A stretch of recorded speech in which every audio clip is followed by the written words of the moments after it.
Everybody loves Van Morrison. I mean, pretty iconic, right? Brown-Eyed Girl. You gotta love it. What I'm gonna do today is I'm gonna kind of tear it apart, rebuild it, make it a little different, make it a little fresher, make it work for this instrument by itself. First thing we have to look at is that the song is made up of sections, okay? So I want everyone to start to see that music in general is just a formula and sections. So in this case, we have an intro, and it's an unforgettable intro.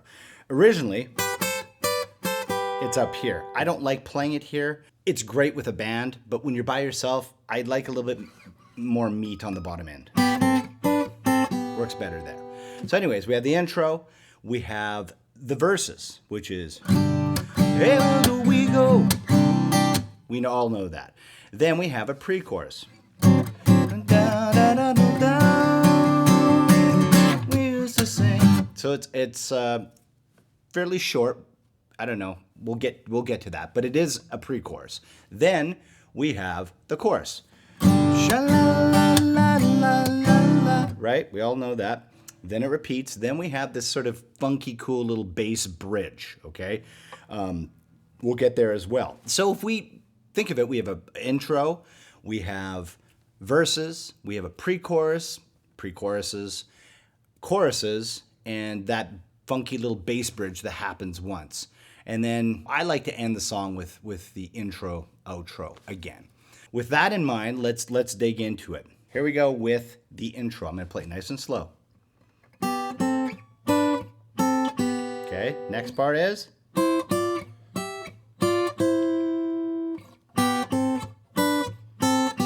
Okay, then we go to a D shape. Let's speed it up.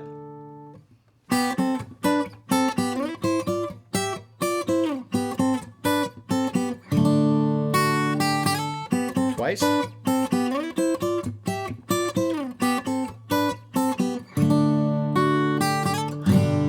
Okay, then we're into the verses.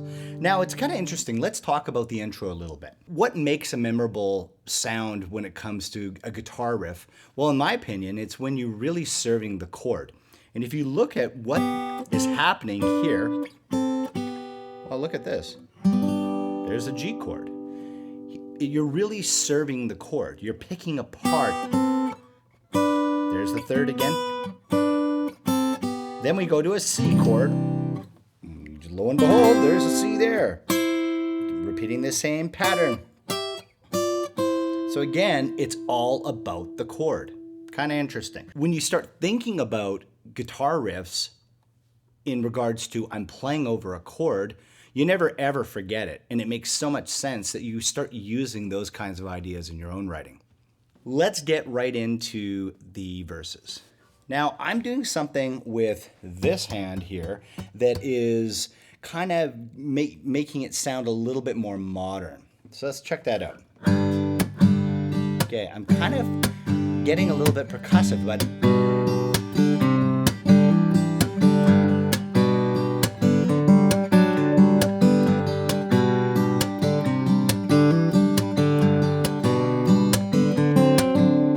okay, so let's talk about that real quickly.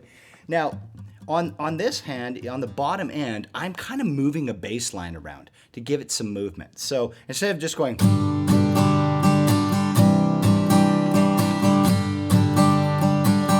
okay, I'm moving the bass line. I'm going.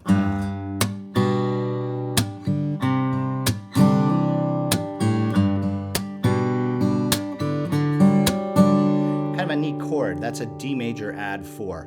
It's neat. It has a third in it. That's why I have to say a D major add 4. But I had that G in there. It just kind of gives it a real modern, nice sound, right? So let's hear it again.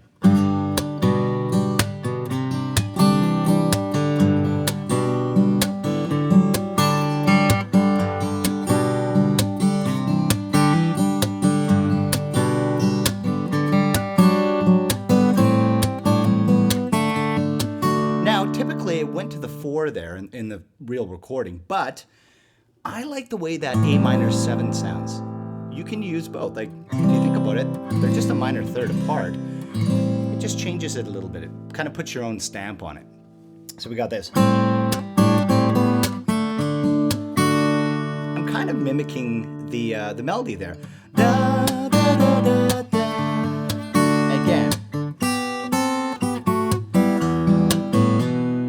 And that's, again, mimicking the melody. So let's take it from there.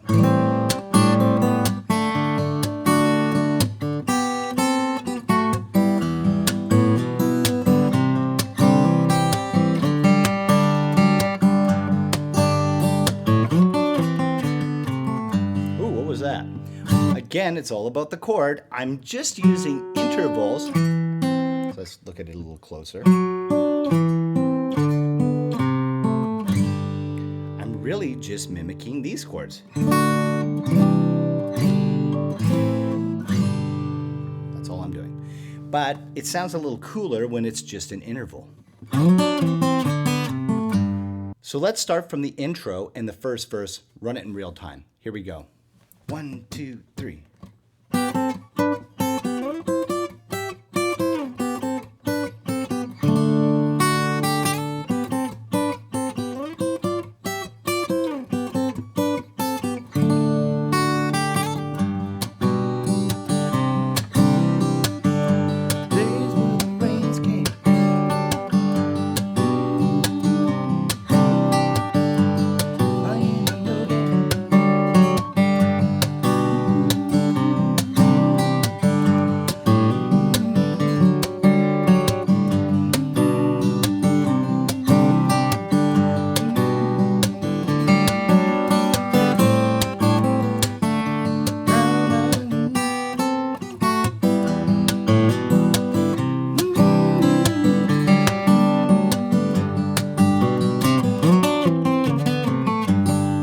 Kind of neat. Then we're back into the second verse, so it's just going to repeat itself. So let's take it right from there. 1, 2, second verse.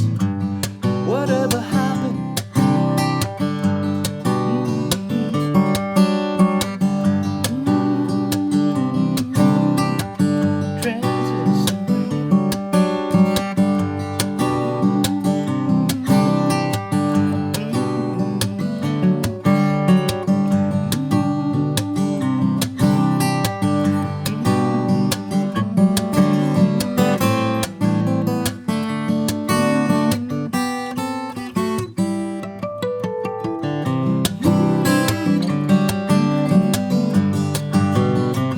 Okay, hold the phone. What just happened there? Well, you can use harmonic sometimes just to spice things up. And I'll show you why I thought of that. So after this, we went to an E minor chord. And an E minor chord is really the same as just being at that 12th fret as a harmonic. And, well, I was kind of mixing and matching, as you can see. I was going 12, and then I was going to the 9th fret. But I was skipping a string each time. So in real time, kind of neat, right? And you could probably even, if you find that too difficult, you could probably even just do this.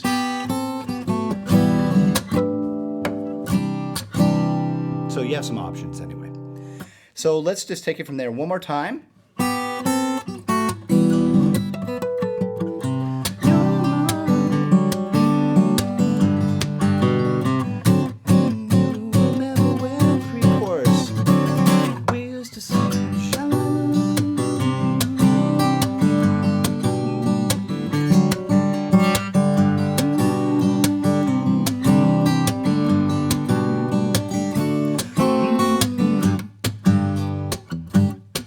Bass solo.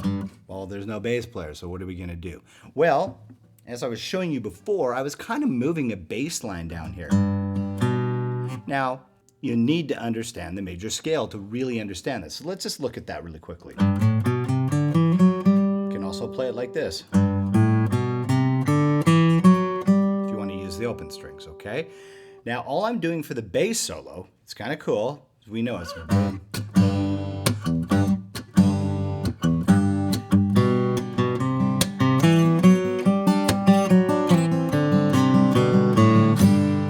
That twice if you want to. I think it's just once in the actual recording, but let's look at that again. To the third, to the really C major at that point. Then we go down to the 6, 7, 8, which is 1, 7, 6, 5, 4, 3, 2, 1. One more time.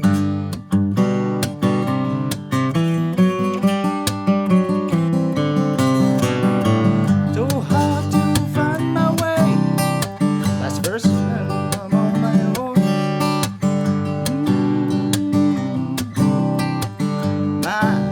You are home.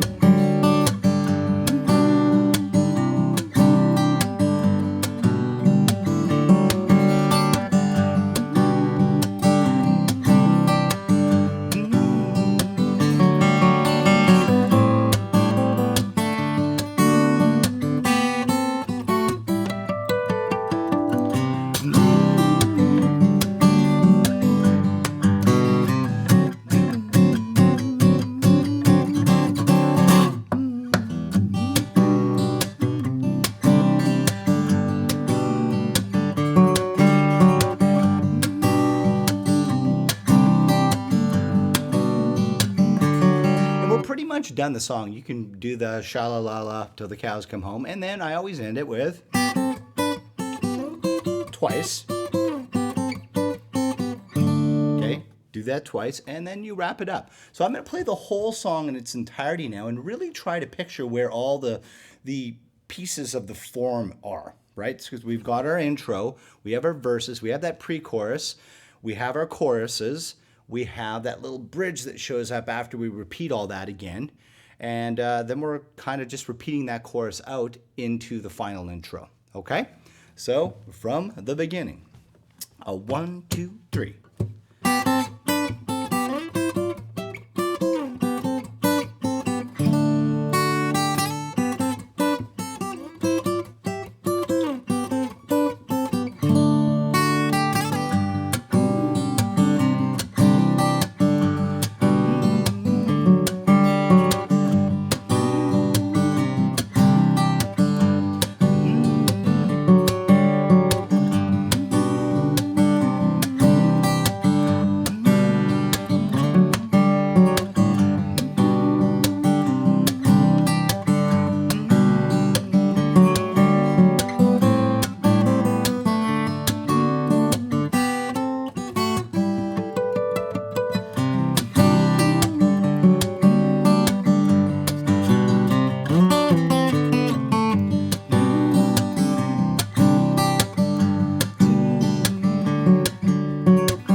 kind of a fresh take on it. I hope you enjoyed it. We'll see you again soon.